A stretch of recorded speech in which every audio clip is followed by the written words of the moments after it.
Buwan ng Wikang Pambansa 2023.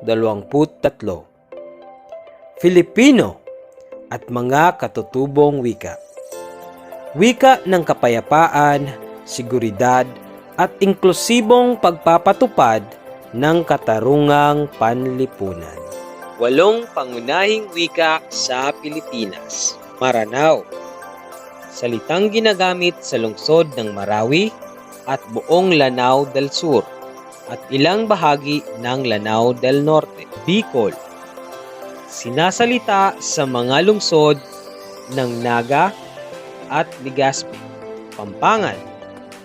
Pangunahing wika na naninirahan sa Pampanga, Timog Tarlac at ilang bahagi ng Bulacan at Bataan. Waray.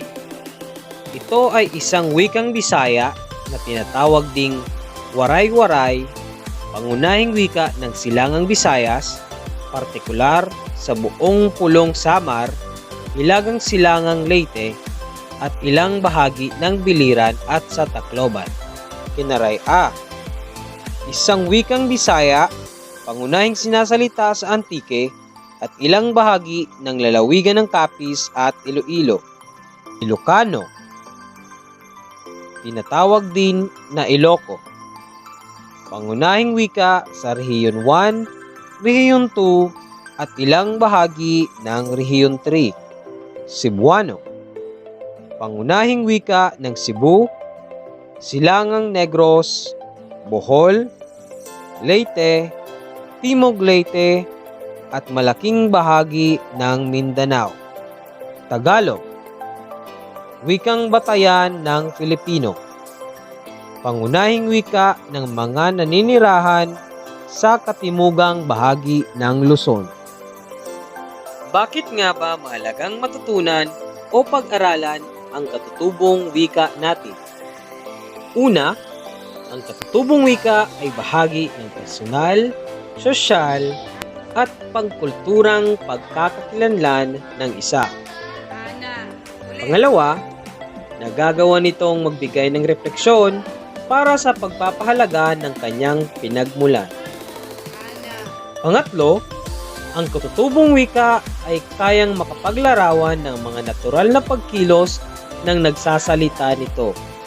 At ang pang-apat, sinasabi na kinakailangan ng isa na mayroong ginagamit na katutubong wika ng mga 5 hanggang 7 taon na pagkatuto ng isang banyagang wika. Halina't ating tunghayan ang ilan sa mga ito. Hi! Ako po si Princess Athena Boridor Aninuevo.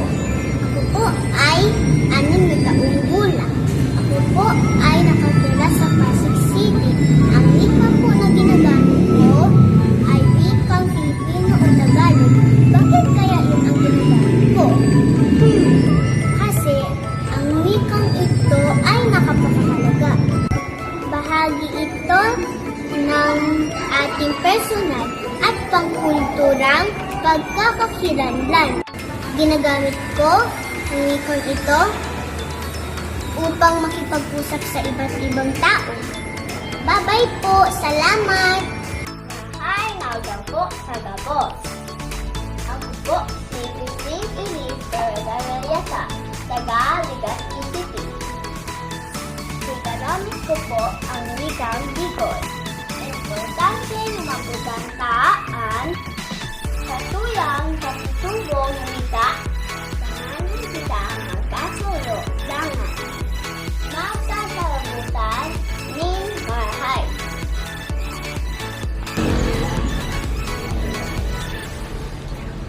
Mupian Aldo, kodi di ay si Marcelo Apino, nanugpo to ta Davao City. Buhay kay particularmente to Marilog District. Buhay kumusta ko, pangumusta ko din tibok ng pamilya, kahit sila ta Davao, parat langon na makatatawan, matisalog, mawanubo, takaw langon, na mo tribo na ko po kahit Mindanao, Mupian Aldo, Kaniw Langon. Kas edad ko, 59 o. Kapit adog 60 kuntot Marso 3, tuig 64. Si kanda iya, mupian salamat o dakon salamat. Pian Aldo, Kaniulangon. Maayong adlaw kaninyong tanan. Ako si Brian Alex B. Bongon, gikan sa Negros Oriental, ug ang among lingwahe kay Cebuano.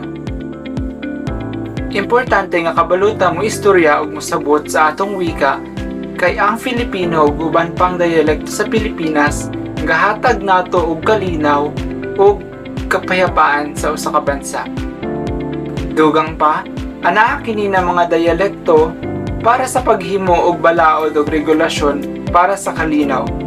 Mas masabtan man jud sa mga kadaghanan sa atong mga Pilipino kung ang atong lingwahe ang atong gigamit para sa paghimo sa mga balaod.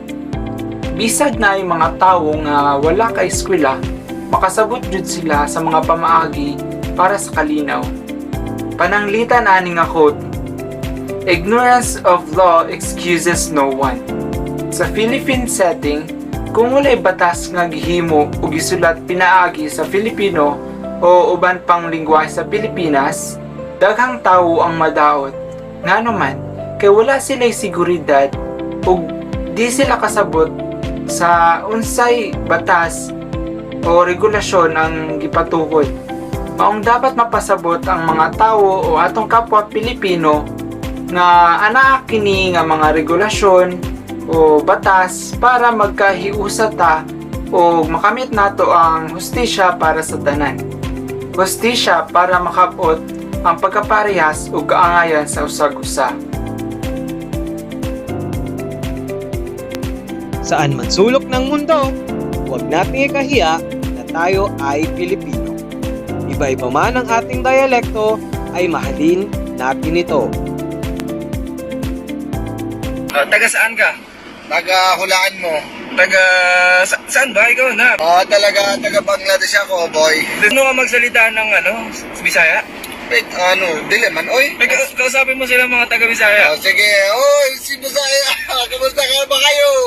Amo talaga si Imo, kasama ko si Jadul Jakal dito. Sabihin mo ako may-ari nito. Hindi. Ha? Hindi ako may-ari. Siya may-ari. Siya may-ari. So katulong ka lang dito. Siguro ikaw may-ari.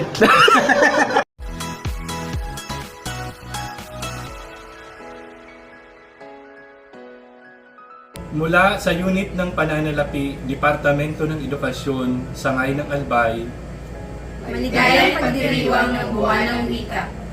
Maraming salamat po.